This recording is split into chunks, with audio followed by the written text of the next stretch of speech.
was a pretty cool game. I really liked that. I really enjoyed. I dig this game a lot. I really enjoyed it. I thought it was done well. The gameplay was done well. The action was done well. But you know, let me do a review of this before we do anything. So it's going to be my Katana Zero review that I'm recording. I'll have to grab the video from this later. Alright, so Katana Zero review, as I just completed the game.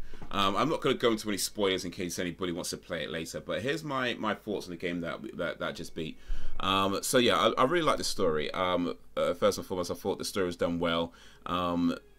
There's no voice acting, so it is all dialogue that you're reading, but it was pretty easy to keep up with because they kept the dialogue fairly short, so for the most part, you're not rushing to read. I did miss a few things here and there, but for the most part, I felt I was able to keep up with it, even while streaming as well, so that's a good thing. Oh, to be continued means they're planning a sequel.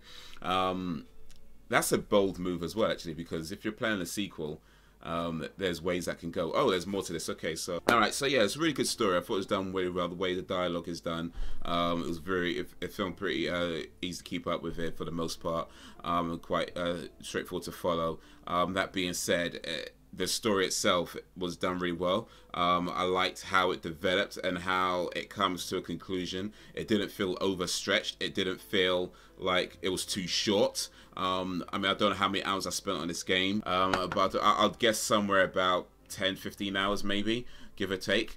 You could probably get through it quicker than that if you're not streaming it at the same time. But yeah, it was a pretty cool game, and it's done really well. So the action, I really like the action. You know, the whole one-hit kill thing, but you have to be careful how you do it. You know, you got various moves that you can use. How you can slow down time, you can roll to dodge. Some enemies you could hit and they block, so you have to try and get them again. But then you have to time when you hit them. So it's not just like, oh yeah, you hit and you just run through it. You know, you really have to think about how the order. So it's almost like a puzzle game in an action, because you think about how you get enemies, because as much as you can kill them in one hit, they can kill you in one hit as well. So, and they can shoot you in the foot and you end up dying. So you really have to think about, you know, especially in some of the stages where you have to think about which enemies you go through first, which when you wait, when you move, how you dodge the lasers and everything else.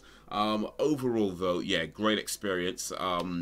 I don't want to give a game a rating because I don't like to rate things. I feel like giving ratings is a bit arbitrary to a degree. But what I'd say is that if you like action games, I think you'd enjoy this. If you like story games, I think you'd enjoy this. If you like action story games, I think you'd enjoy this. I think this is pretty much a game for anybody who just likes a good, well-crafted game, not particularly expensive, as most indie games usually aren't. If you're a casual player, I think it suits you as well. I'm very much a casual player these days, so I feel like this game suits casual players because it didn't feel super long.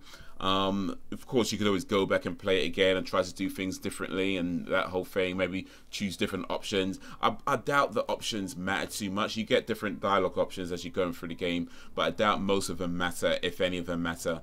But that's something you can do if you wanted to do so. So you can always get more out of the game than initial playthrough. But I think just generally for the person who doesn't necessarily have a lot of time to play video games, it's a good choice. You know, it's not a long game, but you still get a good, complete story that was well crafted, well done out, well played out.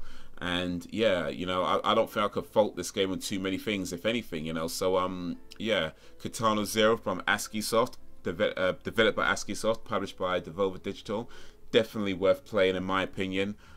Great game. I might even play it again at some point, but yeah, quality game. So Katana Zero, that gets the Haze recommendation, that gets the Haze seal of approval, for whatever that's worth. It gets the Bandit Haze seal of approval. So yeah, well done Katana Zero, Askiisoft and Devolver Digital.